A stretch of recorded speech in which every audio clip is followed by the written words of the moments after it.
దేవుని అతి పరిశుద్ధ నామానికి మహిమ కలుగును గాక. ఈ ఓ4 టుడే వాక్య సందేశాలు ప్రతిరోజు వింటూ మీరు మరింత దేవునికి సమీపంగా జీవించాలని, ప్రభు సన్నిధిలో దినదినము ఆత్మీయంగా ఎదగాలని, మీ హృదయాల్లో గొప్ప నిరీక్షణ నింపాలని ఈ సందేశాలు మీ వద్దకు తీసుకొస్తున్నాం. ప్రార్థనపూర్వకంగా విందాం. ఈ సందేశాలు ఉంటున్న మీ అందరికీ మన ప్రభువును, మన రక్షణకర్త అయిన యేసుక్రీస్తు ప్రభు వారి అత్యున్నతమైన నామంలో లైఫ్ చర్చ్ వైజాగ్ నుంచి మీకు శుభములు తెలియజేస్తా ఉన్నాను. ఈరోజు యెషయా గ్రంథం 26వ అధ్యాయం 3వ వచనాన్ని చదువుకుందాం.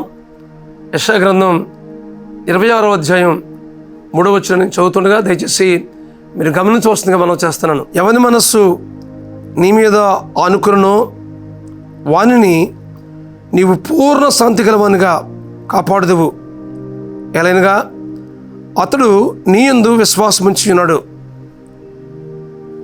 ఈ చదవబడిన ఈ వాక్య భాగంలో మనం గమనించినట్లయితే, ఎవని మనస్సు దేవుని మీద ఆనుకుంటుందో అలాంటి వ్యక్తికి దేవుడు పూర్ణ శాంతి గలవనుగా కాపాడుతాడని, ఎవరైతే దేవుని యందు విశ్వాసం ఉంచి ఆయన మీద ఆనుకుని ఆయన మీద ఆధారపడి జీవిస్తారో అలాంటి వారి జీవితాల్లో దేవుడు తన శాంతిని, తన సమాధానాన్ని ఇస్తాడు. ఈ దినాల్లో చాలామంది జీవితాల్లో మనం చూసినట్లయితే శాంతి, సమాధానం లేని పరిస్థితి కనిపిస్తూ ఉంది. హృదయాల్లో కలవరం. ఎంత డబ్బు ఉన్నప్పటికీ, ఎంత ఐశ్వర్యం ఉన్నప్పటికీ, ఎంత ఘనత ఉన్నప్పటికీ, ఎంత బంధుబలగం ఉన్నప్పటికీ, ఈ లోకంలో ఉన్న గొప్ప గొప్పవి ఉన్నప్పటికీ హృదయంలో ఏదో సమాధానం లేమి, ఏదో కలవరం, ఏదో ఒక రకమైన ఆందోళన ఈ దినాల్లో కనిపిస్తూ ఉంది. కారణం ఏంటో తెలుసా? దేవుని మీద ఆధారపడకుండా ఈ లోకంలో వాటి మీద ఆధారంగా చేసుకుంటూ ఈ లోకపు పోకడలో ప్రయాణం చేస్తూ ఉన్నప్పుడు వారి హృదయాల్లో నెమ్మది లేకుండా, సమాధానం లేకుండా, సంతోషం లేకుండా వారు ఉంటూ ఉంటారు.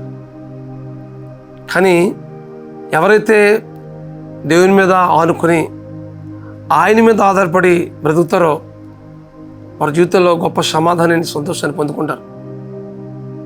అంత మాత్రమే కాదు, ఆయన మీద విశ్వాసం ఉంచడం ద్వారా వారి జీవితంలో గొప్ప కార్యాలు జరుగుతాయి. అది మానసికంగా కావచ్చు, శారీరకంగా కావచ్చు, ఆత్మీయ జీవితంలో కావచ్చు, ఏ రంగంలో అయినప్పటికీ వారి జీవితంలో ఉన్నతమైనటువంటి అనుభవాలు పొందుకుంటారు. ఉదాహరణకు చూసినట్లయితే 12 సంవత్సరాల నుంచి రక్తస్రావం గల స్త్రీ చాలా తెప్పలు పడింది. ఎంతోమంది డాక్టర్ల దగ్గరికి వెళ్ళింది, బాగోలే. తన ఐశ్వర్యం అంతా వ్యయపరిచింది. తను ఉన్నంతా ఖర్చు పెట్టి తన వ్యాధిని బాగు చేసుకోవడానికి ప్రయత్నం చేసింది. ఎక్కడ కుదరలేదు. కానీ యేసుక్రీస్తు ప్రభు వారు ఆ త్రోవలో వెళ్తున్నప్పుడు తన హృదయంలో ఒక నిర్ణయం చేసుకుంది. ఇదిగో, ఆయన వస్త్రపు చెంగు నిలబడితే నేను బాగుపడతాను అని ఒక దృఢమైనటువంటి విశ్వాసంతో దేవుని మీద ఆనుకుని ఆ స్త్రీ నిర్ణయం చేసుకుని వెళ్తూ ఉంది. యేసుక్రీస్తు ప్రభువు వారిని వెంబడిస్తున్న ఆ జనసమూహం చాలా ఎక్కువ మంది ఉన్నారు. ఎంత మాత్రం కూడాను యేసు ప్రభువు దగ్గరికి చేరడానికి అవకాశం లేకుండా ఉంది. ఎంత మాత్రం వెళ్ళలేని పరిస్థితి కనిపిస్తూ ఉంది ఈ స్త్రీకి. కానీ వాటన్నింటినీ ఛేదించుకుంటూ యేసు ప్రభు వారు దగ్గరికి చేరుకుంది. ఆయన వస్త్రపు చెంగు ముట్టింది. వెంటనే ఆమె జీవితంలో విద్యుత్ శక్తిలాగా ఒక ప్రవాహం ఆమె శరీరంలోకి రావడం, ఆ రక్తస్రావం ఆగడం, ఆమె హృదయంలో గొప్ప సంతోషం కలగడం, ఇంతవరకు ఆ వ్యాధితో బాధపడుతున్న పరిస్థితి నుంచి సంపూర్ణంగా విడుదల పొందడం ఎంతో ఆశ్చర్యాన్ని, సంతోషాన్ని, ఆనందాన్ని కలిగించింది. ఎందుకోసం ఈ మాటలు చెప్తానంటే, దేవుని మీద ఆధారపడింది.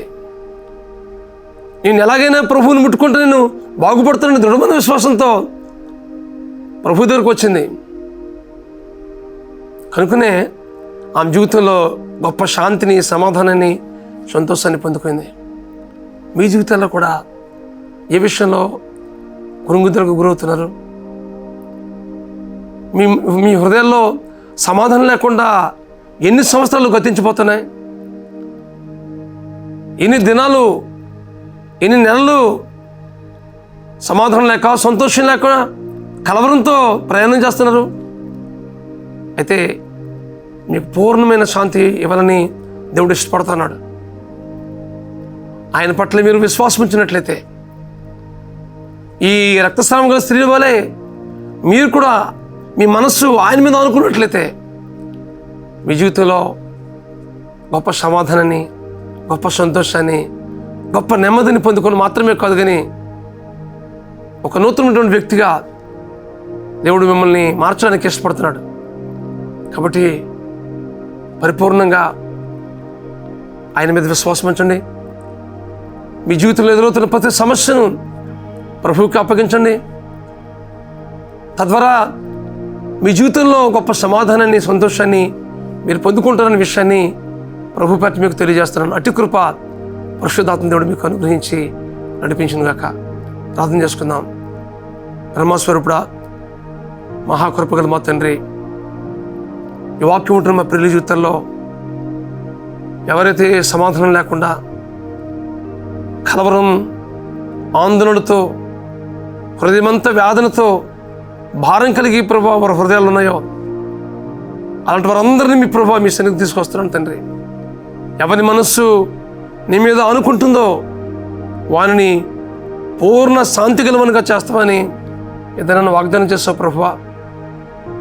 ఎందుకోసమేనంటే మీ ఎందుకు విశ్వాసం ఉంచుతున్నారు కాబట్టి వారి జీవితంలో శాంతిని, సమాధానాన్ని ఇస్తానని ఏదైనా వాగ్దానం చేస్తావు ప్రభువా. ఈ వాగ్దానం నెరవేర్పు, ఈ వాక్యం ఉంటున్న మా ప్రియుల జీవితాలు జరిగించి మీరు మహిమ పొందమని మా ప్రభువును, మీ ప్రియ కుమారుడును, మా రక్షకుడైన యేసుక్రీస్తు నామములో ప్రార్థించి వేడుకుంటున్నాం మా పరమ తండ్రి. ఆమేన్, ఆమేన్, ఆమేన్. ఈ వాక్యం ఉంటున్న మీలో ప్రభువు మీద సంపూర్ణంగా విశ్వాసం ఉంచండి. ఆయన మీద ఆనుకోనండి. తద్వారా మీ జీవితంలో గొప్ప సమాధానాన్ని, సంతోషాన్ని మీరు పొందుదురుగాక. God bless you friends. Have a wonderful day.